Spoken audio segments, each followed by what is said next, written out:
एक film star, कोई राजनीतिक अनुभव नहीं, कोई गठबंधन नहीं, कोई पुरानी पार्टी का सहारा नहीं और पहले ही चुनाव में 60 साल पुरानी दो पार्टियों को धूल चटा दी।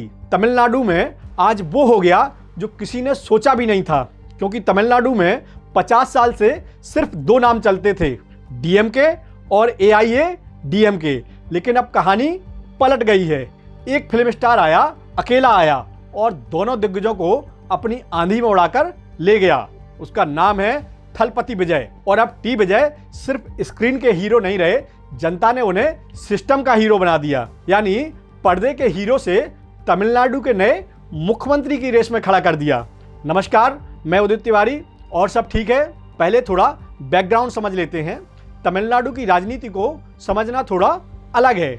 यहाँ पिछले 60 साल से दो ही पार्टियां राज करती रही हैं, डीएमके और एआईडीएमके। डीएमके यानी स्टालिन की पार्टी और एआईएडीएमके यानी जयललिता की पार्टी।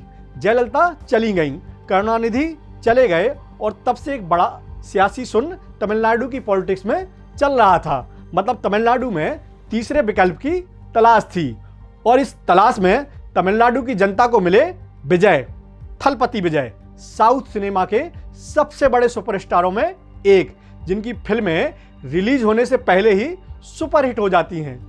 उन्होंने पार्टी बनाई टीवीके, यानी तमिल में इसका मतलब होता है तमिलनाडु विजय पार्टी। 27 अक्टूबर 2024 की तारीख याद रखो। तमिलनाडु के विल्लुपुरम जिले में एक छोटा सा गांव है ब्रिंकबंडी। टीवी की पहली जनसभा यहीं हुई। लाखों लोग उमड़े। विजय ने पहली ही रैली में ऐसा भाषण दिया जो किसी अनुभवी राजनेता को भी शर्मा दे। उन्होंने डीएमके पर सीधा हमला बोला और कहा, द्रविड़ मॉडल के नाम पर एक परिवार ने हमेशा हमारे राज्य को लूटा है। उस दिन बहुत लोगों ने कहा, अरे ये फिल्म स्टार है, थोड़े दिन में थक जाएगा, राजनीति उतनी आसान नहीं है। लेकिन जो हुआ वो किसी फिल्म की कहानी से कम नहीं है। विजय की राजनीतिक यात्रा में एक बहुत दर्दनाक मोड़ आया। करूर में एक पार्टी कार्यक्रम के दौरान भीड़ इतनी बेकाबू हो गई कि भगदड़ मच गई। 40 से ज़्यादा लोग मारे गए, सैकड़ों घायल हुए। मीडिया में कहा जाने लगा कि विजय की राजनीतिक करियर शुरू होने से पहले ही खत्म हो गया। लेकिन विजय ने कुछ ऐसा किया जो बहुत कम लोग कर पाते हैं। उन्होंने हादसे की जिम्मेदारी ली और सीधे पीड़ितों के परिवार के पास गए, उनसे माफ़ी मांगी, मैदान नहीं छोड़ा। और यही वो पल था जब तमिलनाडु की जनता ने देखा कि ये आदमी सिर्फ सत्ता के लिए नहीं आया। अब समझते हैं विजय ने ऐसा क्या अलग किया जो बाकी फिल्म स्टार साउथ में नहीं कर पाए। पहली बात, विजय ने एआईएडीएमके को इग्नोर किया। यानी पूरे चुनाव में उन्होंने ये नैरेटिव बनाया कि असली मुकाबला मेरा और डीएमके के बीच है। इससे जो वोटर डीएमके के खिलाफ था उसे एक ऑप्शन मिला, टीवी के हमारे साथ खड़ी है। और दूसरी बात, उन्होंने कोई गठबंधन नहीं किया, अकेले 234 सीटों पर अपने उम्मीदवार उतारे। ये बहुत बड़ा जुआ था, लेकिन इसी से उनका मैसेज गया कि टीवी के किसी की बैसाखी पर नहीं चलती है। और तीसरी बात, युवाओं को टारगेट किया। जेनजी यानी 18 से 25 साल के पहली बार वोट देने वाले युवा, इनके जरिए रोजगार, शिक्षा और भ्रष्टाचार मुक्त सरकार की बात करी। पुरानी विचारधारा की जगह नए सपने दिखाए। और सबसे जरूरी, उनके पास पहले से एक तैयार संगठन था, बीएमआई यानी विजय जन आंदोलन। ये संगठन चुनाव से पहले जमीन पर लगातार काम कर रहा था। राशन बांटना, बाढ़ में मदद करना, जनता से सीधे जुड़ाव बनाए रखना। और अब स्टालिन की बात करते हैं। उन्होंने पूरा चुनाव हिंदी प्रचार के विरोध में किया और द्रविड़ पहचान पर फोकस करके रखा। केंद्र की भाषा नीति का लगातार विरोध किया। ये नैरेटिव बनाया कि बीजेपी आई तो तमिल संस्कृति खत्म हो जाएगी, जो बंगाल में ममता बनर्जी ने हथियार बनाया।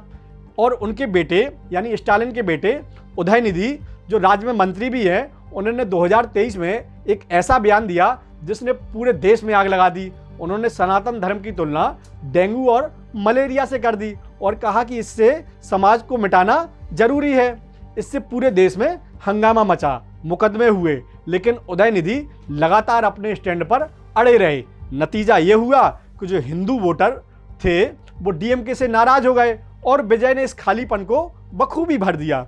उन्होंने तमिल गौरव की बात की, लेकिन किसी धर्म या भाषा के विरोध में नहीं गए। मतलब समावेशी रहे, सबको साथ लेकर चले। अब नतीजों पर आते हैं।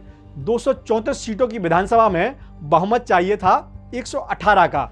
टीबी के 110 से ज़्यादा सीटों पर आगे चल रही है और डीएमके जो सत्ता में थी महज 40 सीटों पर सिमट गई। एआईडीएमके करीब 64 सीटों पर चल रही है।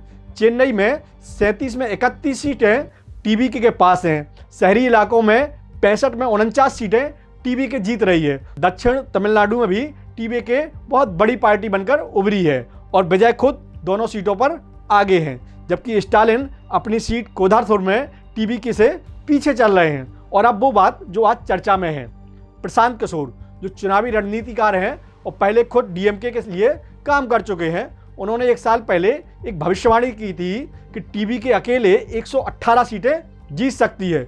सोशल मीडिया पर उनका वो बयान आज वायरल हो रहा है। ये पहला मौका नहीं है जब साउथ के सितारे राजनीति में आए।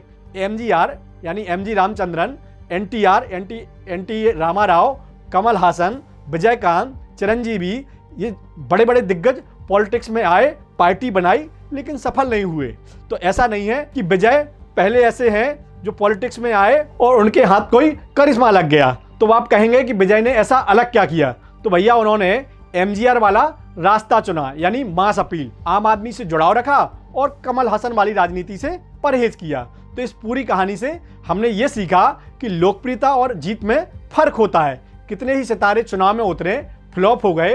विजय ने सिर्फ फैन बेस पर भरोसा नहीं किया, जमीन पर काम किया। और दूसरी बात, नकारात्मक राजनीति का खेल हमेशा उल्टा पड़ता है। डीएमके ने सिर्फ विरोध का नैरेटिव बनाया, हिंदी का विरोध किया, धर्म का विरोध किया और जनता ने पूछा तुम किसके लिए विरोध कर रहे हो? इसका जवाब डीएमके के पास नहीं था। और तीसरी बात जो सबसे जरूरी है, विजय का असली इम्तिहान अब शुरू होगा।